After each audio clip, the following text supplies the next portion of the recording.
오늘 우리가 함께 볼 하나님의 말씀은 사도행전 3장 1절에서 10절에 있는 말씀까지 함께 읽어봅니다. 사도행전 3장 1절에서 10절.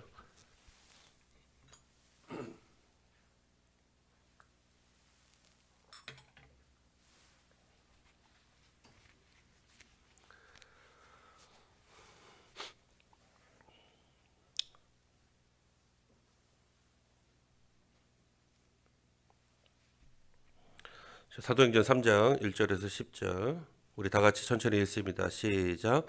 제9시 기도 시간에 베드로와 요한이 성전에 올라갈새 나면서 못 걷게 된 이를 사람들이 메고 오니 이는 성전에 들어가는 사람들에게 구걸하기 위하여 날마다 미문이라는 성전문에 두는 자라. 그가 베드로와 요한이 성전에 들어가려 함을 보고 구걸하거늘 베드로가 요한과 더불어 주목하여 이르되 우리를 보라 하니 그가 그들에게서 무엇을 얻을까 하여 바라보거늘 베드로가 이르되 은과 금은 내게 없거니와 내게 있는 이것을 내게 주노니 나사렛 예수 그리스도의 이름으로 일어나 걸으라 하고 오른손을 잡아 일으키니 발과 발목이 곧 힘을 얻고 뛰어서서 걸으며 그들과 함께 성전으로 들어가면서 걷기도 하고 뛰기도 하며 하나님을 찬송하니 모든 백성이 그 걷는 것과 하나님을 찬송함을 보고 그가 본래 성전 미문에 앉아 구걸하던 사람인 줄 알고 그에게 일어난 일로 인하여 심히 놀랍게 여기며 놀라니라. 아멘. 지난 시간에 오순절날 성령 강림 사건을 통해서 신약교회가 시작되었음을 우리가 말씀을 통해서 보았습니다. 그때 어떤 현상들이 일어났었어요? 강하고 급한 바람이 불어오고 또 불의 혀 같은 것들이 각 사람에게 임한 것을 또 목격했습니다. 그래서 성령이 임하심을 따라서 각 사람이 난곳 방언을 했죠. 난곳 방언이 뭐냐면 각 사람이 태어난 그 자기의 태어난 곳의 그 지방의 말로 예수 그리스도에 대해서 증언하는 것들을 말씀으로 우리가 목격했습니다. 뿐만 아니라 그 당시에 있는 사람들이 또 그런 장면들을 많이 목격했죠. 그래서 사람들은 모두 신기하게 여겼습니다. 이 일이 도대체 무슨 일이냐? 도대체 어떻게 된 일이냐? 서로 물었습니다. 그리고 베드로는 이 기회를 놓치지 않고 일어나서 역사적인 첫 설교를 하기 시작했죠. 설교가 끝난 다음에 세례받는 사람들이 믿는 자의 숫자가 3,000명이나 더해졌다라고 성경은 기록하고 있습니다. 그래서 오늘은 본문 3장을 통해서 베드로가 이제 두 번째 설교를 하게 되는 그 이유와 또 동기와 또 설교 내용이 무엇인지 함께 살펴보면서 하나님께서 오늘 이 말씀을 통해 우리에게 어떤 은혜를 주시고 또 무엇을 말씀하실지 각자 깨닫는 귀한 시간 되기를 예수님의 이름으로 축복합니다. 자, 사도행전 3장 1절에 한번 보시면 제9시라는 시간이 나와요. 그렇죠? 제9시 기도 시간에 베드로와 요한이 성전에 올라갔다는 거예요. 자, 유대교회에서는 하루에 3차례 정기적인 기도 시간이 있었죠. 제3시, 그다음에 제9시, 그다음에 해질녘 무렵. 이때가 바로 유대교회에 있어서는 하루에 3번 기도하는 시간으로 삼고 있었던 것이죠. 자, 제3시 그러면 몇 시일까요? 여기다가 제3시에다가 6을 플러스하면 돼요. 성경에서 나오는 이제 로마 시간대도 있는데 유대교회에서 말하고 있는 제3시에 6을 더하면 이제 몇 시입니까? 9시, 오전 9시가 되는 거예요. 그리고 제9시면 9시에 6을 더하면 몇 시예요? 오후 3시가 되는 것입니다. 오후 3시. 자, 그리고 해질녘 무렵, 그때가 이제 기도하는 시간이죠.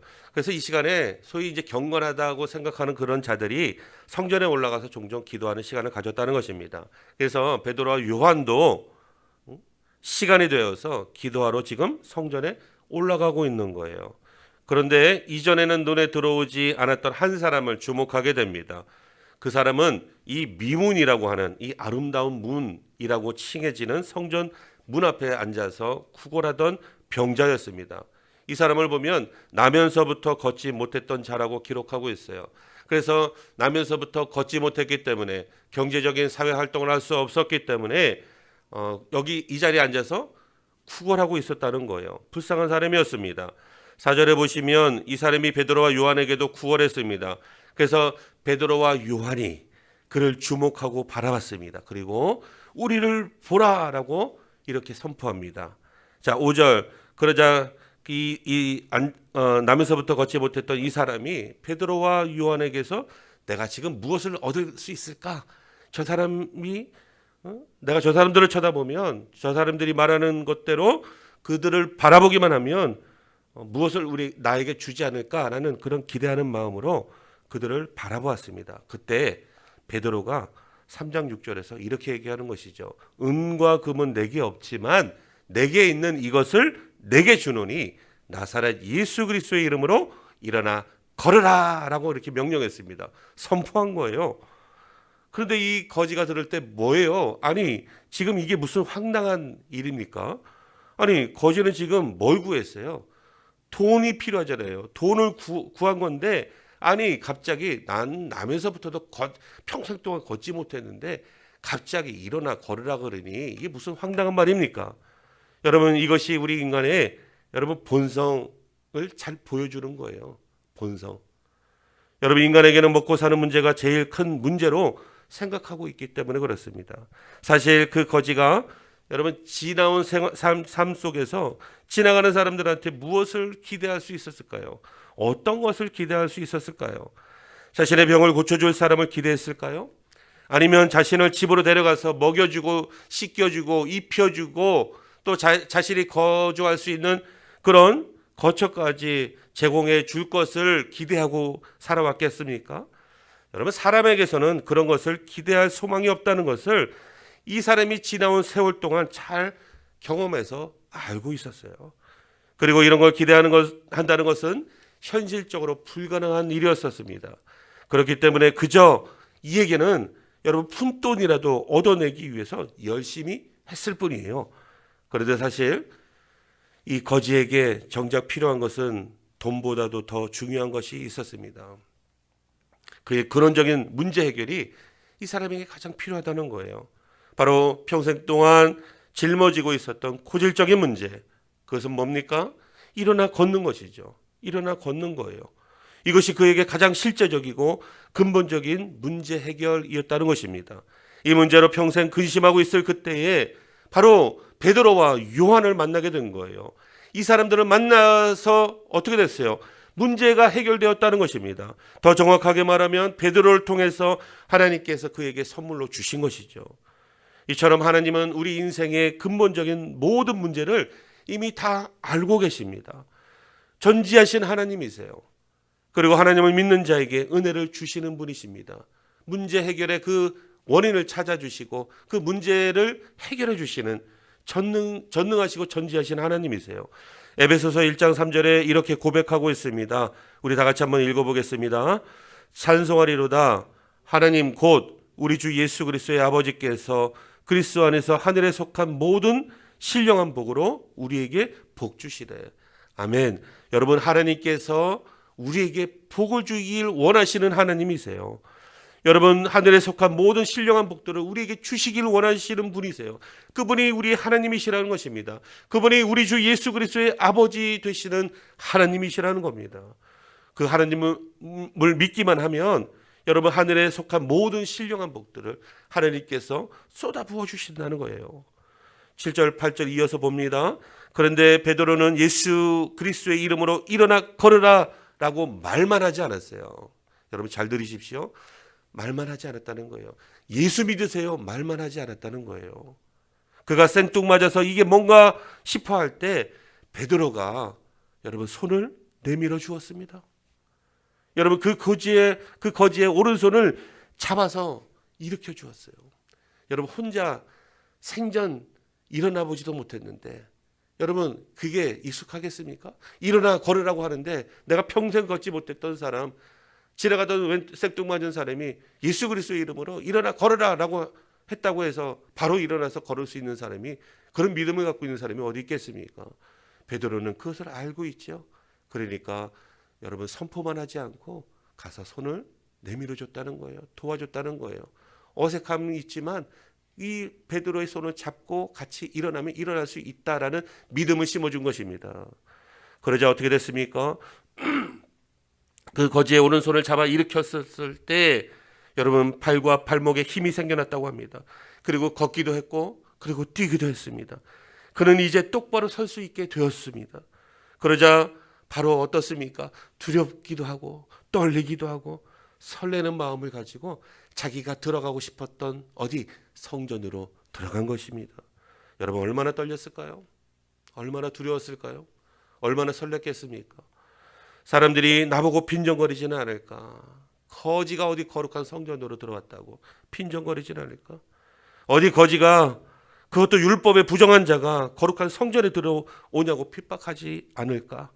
여러분 이 마음 가운데 얼마나 염려가 됐을까요? 왜냐하면 율법적으로 부정한 자는 성전에 들어가지 못했기 때문에 그래요. 율법으로 정해졌기 때문에 그렇습니다. 그에게 율법적으로 부정한 것은 바로 걷지 못하는 장애였었어요. 여러분 맹인이나 장애나 중병에 걸린 사람들은요 거룩한 성전에 들어가지 못하고 별도로 외부에 딴 곳에 거주하는 그 거처를 만들어 놓고 그들만의 공동체를 형성하게끔 그렇게 만드는 것이 바로 이때 당시에 여러분 관습이었다는 것입니다. 하지만 예수 그리스도의 이름으로 그의 부정함이 이제 깨끗하게 해결되었어요. 여러분 신기하기도 합니다. 놀랍기도 합니다. 어색하기도 합니다. 이게 꿈인가 생시인가 싶기도 하고 여러분 수많은 생각들이 그의 머릿속에서 스쳐 지나가지 않았을까요? 그러나 그것도 잠시 여러분 그는 평생 들어가고 싶었던 그 성전으로 들어갑니다. 그곳에서 평생 바라보기만 했던 그 하나님을 기뻐하며 그 하나님을 찬양하며 구원의 감격을 제대로 누리고 있습니다. 마음껏 하나님을 찬양하고 있는 이 사람의 모습을 오늘 보게 되는 거예요. 어떻게 이런 일이 가능했을까요? 예수 그리스도께서 우리의 저주를 대신 짊어지시고 십자가에서 죽으심으로 여러분 우리의 모든 저주가 벗겨졌기 때문에 그렇습니다. 해결되어졌기 때문에 그렇습니다. 죄의 저주에서 해방되었기 때문에 그렇습니다. 이제 예수 그리스도 안에 있는 자들은요 걷기도 하고 뛰기도 하며 마음껏 하나님을 찬양할 수도 있고요 하나님의 성전에 마음대로 들어갈 수 있게 되는 것입니다. 예수의 이름에 영원한 자유가 있기 때문에 그래요. 여러분 그전까지는 성전에 들어가지 못하고 문 밖에서 구걸을 할 수밖에 없었던 그가 이제 완전히 치료받아서 성전으로 들어갈 수 있게 되었다니 여러분 그 기쁨은 말로 다 할 수 없었을 것입니다. 9절에서 10절 보십시오. 방금 전까지 바로 성전 미문에 앉아서 구걸했던 그 사람이 지금 성전 안에서 걷기도 하고 뛰기도 하고 하나님을 찬양하는 그 모습을 보고 많은 사람들이 크게 놀랐습니다. 여러분 웅성되지 않았을까요? 도대체 뭔 일이냐고 저 사람이 어떻게 좀 전에까지 앉아서 구걸하고 있던 자가 어떻게 걷게 되었냐고 사람들끼리 웅성웅성되지 않았을까요? 그리고 그에게 사람들이 몰려듭니다. 11절에 이제 베드로와 요한이 떠나려고 할 때 여러분 이 사람이 가지 못하게 붙잡습니다. 11절 보십시오. 이 나은 사람이 베드로와 요한을 붙잡으니 왜 매달려 있을까요? 여러분 그들을 쉽게 놓아버릴 수 없어서 그에게 매달렸던 거예요.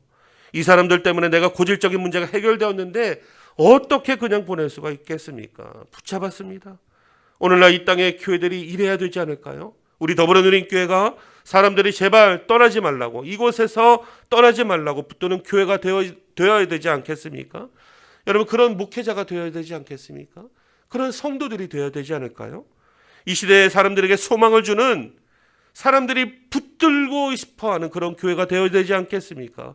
세상이 교회를 배척하고 있는 이때에 교회를 붙들고 성도 한 사람 한 사람을 붙들고 제발 나 좀 구원해달라고 나와 함께 해달라고 여러분 매달리게 만들어야 된다는 것입니다. 그때 사람들이 솔로몬 행각이라고 불리는 그 행각에 많이 모여들게 됐어요. 여러분 오늘 이 장면을 한번 상상해 보십시오. 왜 하나님께서 베드로와 요한을 통해 지금까지 보지 못하게 하셨고 왜 오순절날 성령이 임한 다음에 오늘따라 기도 시간에 대해서 올라가고 있는데 전에도 봤던 사람 전에 그렇지만 눈에 띄지 않았던 사람 그 사람 오늘따라 유별나게 보게 하시고 그 사람을 예수 그리스도의 이름으로 선포함을 통해서 일어나 걷게 하시고 하나님의 놀라우신 성령의 역사가 일어나게 하시고 왜 이런 일들을 하셨을까요? 왜? 여러분, 하나님에 대해서, 예수 그리스도에 대해서, 그 복음에 대해서 많은 사람들에게 증거하기 위해서 이런 놀라우신 역사하심을 나타나게 해주셨다라는 것입니다. 우리도 지금까지 살아오면서 예수 믿고 나서 여러분, 작고 크다고 생각하는 여러 가지 기적들이 일어나지 않았었나요? 여러분, 기도응답 받아보지 않으셨습니까? 많은 사람들이 솔로몬 행각이라고 불리는 행각에 몰려들게 됐어요. 베드로는 이 기회를 놓치지 않고 예수 그리스도에 대해서 증언하기 시작했습니다. 두 번째 설교가 이제 시작되는 거예요. 그 설교 내용이 뭡니까? 13절부터 19절까지 우리가 읽지는 않았지만 전체적인 화면을 통해서 말씀을 좀 살펴보시게 되면 바로 하나님께서 세상을 구원하시기 위해서 구약 때부터 약속하신 메시아, 하나님의 아들로 보내신 누구입니까? 예수 그리스도.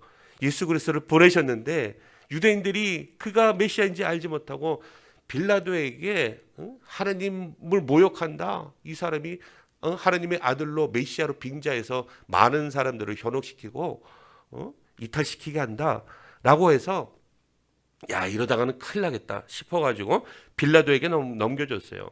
그래서 빌라도는 그에게 여러 가지 상황을 지켜보고 그가 이제 얘기하는 것을 들어보니 뭐 아무 죄가 없는 것을 발견하고 놓아주기로 결의했습니다. 그럼에도 불구하고 유대인들이 이 빌라도가 내린 그 결의를 거부했다는 거예요. 뿐만 아니라 유대인들은 오히려 예수님 대신 살인자를 석방할 것을 요구했습니다. 여러분, 그렇게 죄가 없으신 하나님의 아들 예수 그리스도를 죽게 했다라고 오늘 설교 중에 내용에 담겨져 있다는 거예요. 베드로의 이 설교를 듣고 있었던 유대인들이 여러분 찔려하지 않았을까요? 왜요? 본인들이 장본인이기 때문에 그런 거예요. 장본인들이니까 마음에 찔려했겠죠. 그러나 하나님께서는 죽은 자 가운데서 다시 살리셨다라고 선포했습니다. 자기는 그 예수 그리스도의 부활의 증인이고 그렇기 때문에 지금도 다니면서 그를 믿는 사람이라고 전할 뿐만 아니라 예수 그리스도의 복음을 선포하고 있다라고 지금 증거하고 있는 것이죠. 그 믿음 때문에 하나님께서 자기를 통해 걷지 못하게 된 이 사람이 완전히 낫게 되는 역사를 행하셨다라고 간증하고 있는 거예요. 그리고 계속해서 이어갑니다. 유대인들이 예수가 하나님의 아들이시요 메시아이심을 알지 못해서 그렇게 한 것이다라고 그들 마음을 다시 한번 진정시켜 주었습니다. 그리스도께서 고난받으신 것은 하나님께서 친히 계획하신 것이고 또 행하시고 또 하나님의 때에 이루신 일이라는 것도 그들에게 전해 주었습니다. 그리고 누구든지 이제 회개하고 하나님께로 돌이키면 죄사함을 받게 되고 이 사람의 그 고질적인 문제가 해결되었던 것처럼 당신들도 구원받게 될 것입니다 라고 선포하고 있는 거예요. 여러분, 여기서 회개한다는 것은 무엇입니까? 여러분들은 무엇을 회개하세요? 여러분, 회개한다는 것은요, 세상에서 지은 죄를 잘못했다고 하나님 앞에 엎드려서 용서해달라고 비는 것, 이것을 회개라고 하는 것일까요? 물론 이것도 맞죠. 맞아요. 이것도 회개라고 할 수 있습니다. 그러나 진정한 회개는 뭐냐면요, 지금까지 예수 그리스도가 하나님의 아들이시요 또 우리의 구원자 되심을 모르고 살았던 지난 날들의 삶에 대한 회개, 이것이 진정한 회개라는 거예요. 하나님을 모르고 살았던 지난 날들의 삶, 하나님 없이도 내 힘과 능력으로 살 수 있다고 생각했던 지난 날들의 삶을 돌이켜서 하나님 앞에 납작 엎드려 하나님, 내가 잘못 살았습니다. 하나님, 내가 잘못했습니다. 나의 삶을 돌이켜서 하나님 앞에 자복하는 것, 이것이 바로 진정한 회개라는 것입니다. 이렇게 회개한 자들은 예수 그리스도를 하나님의 아들이십니다 라고 선포할 수 있는 거예요. 유일한 나의 구원자 되심을 믿게 되는 것입니다. 그리고 구주로 평생 동안 나의 마음에 영접하게 되는 것입니다. 그러면 회개하고 구원받은 자들은 어떻게 됩니까? 이제 19절에 보니까 새롭게 되는 날로 이어지게 될 것이에요. 그리고 하나님께서 예수 그리스도를 다시 이 땅에 하나님의 때에 보내주셔서 만물을 회복하실 그때를 예정하셨는데, 그때가 되면 우리의 모든 문제가 완전하게 다 해결되어지고 완벽하게 다 회복되게 해주신다는 그런 약속의 말씀을 오늘 사도 베드로가 선포하고 있는 것입니다. 여러분, 우리가 이 사실을 확실하게 믿고 주변에도 알려야 됩니다. 그리고 그들에게도 동일한 확신을 시켜줘야 된다는 것입니다. 그래서 삶의 좌절과 또 삶의 포기 상태에 있는 많은 사람들에게 여러분 복음으로 그들에게 희망을 심어줘야 된다는 거예요. 여러분 병을 잘 고치는 병원 알고 있다면 주변인들에게 적극적으로 추천하지 않습니까? 그렇잖아요. 뭐 어디 병원에 갔더니 여기는 안과 눈을 잘 고쳐. 어디 병원에 갔더니 이 심장을 잘 봐. 어디 병원에 갔더니 위장을 잘 봐. 뭐 어느 병원에 갔더니 암을 잘 고쳐. 뭐 이런 병원이 있다면 내가 경험해 봤다면 그 사람 다른 똑같이 병을 갖고 있는 사람들에게 그 병원을 추천해 주지 않겠습니까? 당연히 추천해 주겠죠. 여러분 맛집을 알고 있어도 한번 가보라고 추천해 주지 않습니까? 안 그러세요? 저는 추천해요. 이 혁신도시 맛집이 낭만고기가 있기 때문에 낭만고기 한번 가서 드셔보시라고 적극적으로 추천해요. 왜? 진짜 맛있으니까. 여러분 우리 그 이윤숙 성도님 남편이 그 송재희 형제님이신데 건설회사를 이제 혁신도시에서 사무실을 두고 운영하고 계시는데 여러분 건축에 달인이시라고 소문나면은 여러분 사람들을 그 송재희 형제님에게 LS 건설이죠. 그 건설로 여러분 추천해 주지 않겠습니까? 당연히 추천하죠. 그 송재희 형제님이 하시는 그 건설회사 가면은 뭐 건물도 진짜 든든하고 안전하고 아주 멋있게 잘 짓더라. 여러분 소개 안 해주실까요? 소개해 주세요. 잘 짓으니까. 여러분 기도해 주시기를 바랍니다. 여러분 감동받은 책을 읽거나 아니면 드라마를 보았거나 영화를 본다면 여러분 꼭 한번 보라고 권하지 않겠습니까? 권한다는 사실이에요. 하물며 우리에게 영원한 생명과 영원한 복된 삶을 주신 우리를 구원하신 예수 그리스도를 어찌 전하지 않을 수 있겠습니까? 그런데 왜 그렇게 하지 못하는 것일까요? 왜? 여러분 아직 믿음이 자라지 못해서 그런 것도 있습니다. 여러분 아직까지 내가 예수님을 깊이 만나지 못했기 때문에 그럴 수도 있습니다. 아니면 아직까지 예수님에 대한 구원의 확신이 없기 때문에 그럴 수도 있습니다. 여러분 예수님을 진정으로 만났다면요, 구원의 확신이 있다면 참된 구원의 그 길을 많은 사람들에게 적극적으로 추천해 줄 수 있다는 거예요. 이 마지막 시대에 우리가 이웃과 이 세상에 주어야 할 것이 있습니다. 그것이 뭡니까? 그것은 오직 예수 그리스도예요. 왜요? 이 이름만이 우리의 영원한 생명 되시기 때문에 그렇습니다. 이 이름만이 우리를 죄에서 구원해 주실 구원의 이름이기 때문에 그래요. 우리의 삶의 치유와 회복을 주실 수 있는 유일한 이름이기 때문에 그렇습니다. 오직 예수 그리스도의 이름만이 새로운 삶으로 인도해 줄 수 있기 때문에 그렇습니다. 여러분 이 예수 그리스도를 우리도 열심히 전하시고 또 우리가 만났던 그 예수님을 여러분 주변의 많은 사람들에게 나누시고 날마다 증언하시는 우리 모두가 되시기를 예수님의 이름으로 축원합니다. 여러분 꿈을 잃어버리고 믿음을 잃어버린 사람들이 얼마나 많습니까? 또 가정이 깨져서 어려움을 겪고 있는 분들이 얼마나 많습니까? 또 2년 동안에 있었던 코로나19로 인해서 팬데믹으로 인해서 많은 자영업자들이 여러분 사업체를 닫고 직장을 잃어버리고 생계의 어려움을 당하게 되고 여러분 이런 질병으로 또 고통당하는 분들이 얼마나 많습니까? 자녀들의 미래와 또 청년들의 취업 문제, 결혼 문제, 장래 문제로 고민하는 분들이 얼마나 많습니까? 무엇보다 인생의 참된 길이 어디인지 헤매는 사람들이 너무나도 많아요. 어떻게 살아가야 정말 잘 살아가는 것인지 길을 찾지 못해서 고민하고 있는 사람들이 너무나도 많습니다. 이런 사람들에게 우리의 유일한 소망이신 예수 그리스도를 전하는 저와 여러분들 되시기를 예수님의 이름으로 축원합니다. 우리 인생 최고의 선물은 여러분 오직 예수 그리스도밖에 없어요. 오늘 이 남에서 걷지 못했던 자가 여러분 받은 선물이 뭡니까? 여러분 이 사람이 평생 먹고 살 수 있는 돈입니까? 여러분 어떤 직장입니까? 아니에요. 여러분 오직 예수 그리스도의 이름이에요. 그 이름 때문에 이 사람의 고질적인 그 문제가 완전히 해결되어졌다는 거예요. 무슨 뜻입니까? 구원받았다는 거예요. 구원받았다는 거예요. 마태복음 7장 13절, 누가복음 13장 24절에 동일한 말씀이 있습니다. 우리 마태복음 7장 13절 같이 한번 읽어볼까요? 시작.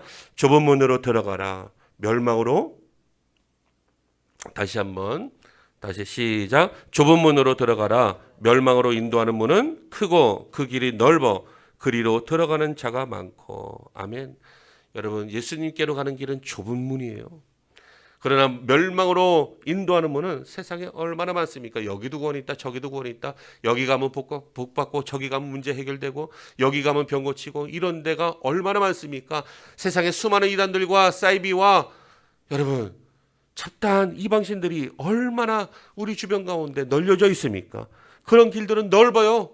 멸망으로 치닫는 길은 넓어요. 그러나 진정한 구원이 있는 그 길은 여러분 좁은 문이라고 우리 주님은 말씀하고 계세요. 여러분 예수님께로 들어가는 문은 아주 좁습니다. 그러나 누구에게나 다 열려있는 문이에요. 여러분 그 문은 만인을 구원할 수 있는 문입니다. 여러분 그 문으로 들어가시기를 바랍니다. 그 문으로 들어가야만 살 수 있다는 거예요. 그 문은 유일한 구원의 문이기 때문에 그렇습니다. 요한복음 10장 7절에서 10절에 예수님께서 또 이렇게 말씀하십니다. 7절 하반절에 보니까 너희에게 말하노니 나는 양의 문이라. 양의 문이라. 우리를 어린 양으로 비유하시죠. 양이 출입할 수 있는 유일한 문이 바로 예수 그리스도라는 거예요. 그리고 9절 보십시오. 내가 문이니 예수님께서 문이라고 얘기하는 거예요. 누구든지 나로 말미암아 들어가면 구원을 받고 또 들어가면 나오면 뭘 얻으리라? 꼴을 얻으리라. 여러분 우리 주변에 의외로 성전 미문에 앉아서 기쁨으로 은혜의 보좌 앞에 더 들어가지 못하고 성전의 문 앞에서 맴도는 자들이 얼마나 많습니까? 여러분 이 사람처럼 나면서부터 부정함을 얻어서 자기가 원해서 얻은 것입니까? 여러분 이 사람처럼 들어가고 싶어도 못 들어가는, 여러분 예수를 믿었지만 하나님 앞에 더 적극적으로 나가서 그분을 의지해서 살아가기를 원하기는 하지만 마음과 뜻은 있지만 생각대로 되질 않는, 여러분 주저하고 있는 자들이 얼마나 많습니까? 사랑하는 성도 여러분, 혹시 여러분들 중에 아직도 본문에 등장한 사람처럼 예수님께 깊숙이 들어오지 못하고 미문에서 근심하며 앉아 계신 분이 계신가요? 먹고 사는 문제로 그것이 먼저라고 생각해서 해결받기 위해서 미문에서 주저하고 계신 분이 계신가요? 아직 죄 때문에 주님 앞에 더 나가지 못하겠다라고 생각하고 계신 분이 계십니까? 오늘 나면서 걷지 못한 이 사람은 예수의 이름으로 걷게 되었습니다. 이 말의 의미는 그의 병고침으로 예수가 누구인지 분명하게 깨닫게 되었다는 거예요. 구원을 얻게 되었다는 것입니다. 그는 이제 하나님이 보내신 메시아라는 것을 여러분 알게 되었습니다. 예수 그리스도가 하나님의 아들이시라는 것을 알게 되었습니다. 오직 예수 그리스도만이 참된 구원자 되심을 여러분 분명하게 믿게 되었습니다. 왜요? 베드로가 선포한 그 말씀에 있기 때문에 그래요. 나사렛 예수 그리스도의 이름으로, 오직 그 이름으로 일어나 걸어라. 여러분 다른 사람의 이름이 아닌 여태까지 들어보지 못했던 나사렛 예수 그리스도의 이름이면 여러분 평생 걷지 못했던 이 자가 일어나 걷게 되는 거예요. 여러분 죄의 그 율법의 저주에서 갇혀있던 사람이 그 죄로 인해서 나는 어떻게 될 것인가 근심 걱정하고 있던 그가 예수 그리스도의 이름이 선포되어지고 그 이름을 믿으면 여러분 그 죄의 저주에서 벗어나게 되는 것입니다. 구원받게 되는 것입니다. 여러분 그의 부정함 때문에 성전에 들어가고 싶은데도 들어가지 못한 그 서러움이 얼마나 많았겠습니까? 그러나 예수 그리스도로 말미암아 이제 그 부정함에서 벗어나서 구원을 받았다는 거예요. 그렇게 해서 그의 모든 삶이 완전히 바뀐 것은 아직 아니죠. 여러분 예수 믿고 일어나 걸었다고 해서 이 사람 모든 문제가 지금 다 해결됐습니까? 아니에요. 이 사람에게 해결된 것은 그냥 평생 동안 걷지 못했던 데서 일어난 것밖에 없어요. 이 사람 삶에 뭐 물질이 채워졌습니까? 아니면 여러 가지 사람들이 도와주려고 돕는 동력자들이 많이 생겨났습니까? 직장이 생겼습니까? 사업이 생겼습니까? 여러분 아니에요. 이 사람에게 변한 것은 그저 예수 그리스도의 이름에 따라서 믿고 일어나 걸은 것밖에 없습니다. 여러분 우리로 말하자면 예수 믿고 구원받은 것 바로 그것밖에 없는 거예요. 그런데 이 사람의 반응은 어떻습니까? 구원받은 은혜로 기뻐서 걷기도 하고 뛰기도 하고 춤을 추기도 하고 성전에 들어가서 이제 하나님을 마음껏 찬양하기도 합니다. 그 전에 하지 못했던 하나님을 마음껏 찬양하고 있는 거예요. 하나님이 고쳐주셨다고 많은 사람들에게 당당하게 자랑하고 있는 것입니다. 여러분 아직도 미문 밖에 앉아 계십니까? 누구든지 예수의 이름을 믿기만 하면, 이제 양의 문으로 들어가기만 하면 죄사함 받고 영원한 생명을 얻고 영원한 구원을 얻게 되는 것입니다. 여러분 이것이면 충분하지 않습니까? 예수를 믿기만 하면 그 나머지는 하나님께서 더해 주신다고 약속하셨기 때문에 여러분, 나면서 걷지 못한 사람이 일어나 걸어서 이제 앞으로도 예수 이름을 믿기만 하면, 하나님을 찬양하고 하나님의 말씀대로 순종하며 살아가기만 하면 하나님께서 약속하신 모든 것들을 나에게 더해 주시겠구나, 이런 확신이 생기지 않았을까요? 여러분, 예수 이름이면 충분한 거예요. 여러분, 구원받은 것만으로도 만족하는 저와 여러분들 되시기를 바라겠습니다. 우리도 나면서부터 걷지 못했던 이 사람처럼 죄의 저주에서 구원받았다면 여러분, 이제는 미문을 지나서 머뭇거리는 그런 신앙에서 양의 문이신 예수 그리스도께로 더 깊숙이 들어가시기를 바랍니다.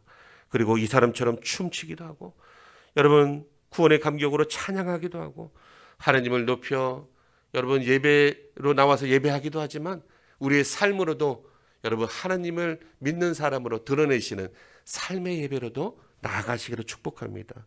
그리고 하나님이 주시는 구원의 감격에 날마다 기뻐하면서 하나님을 찬양하며 복된 삶을 누리며 살아가시는 저와 여러분들 다 되시기를 예수님의 이름으로 축원합니다.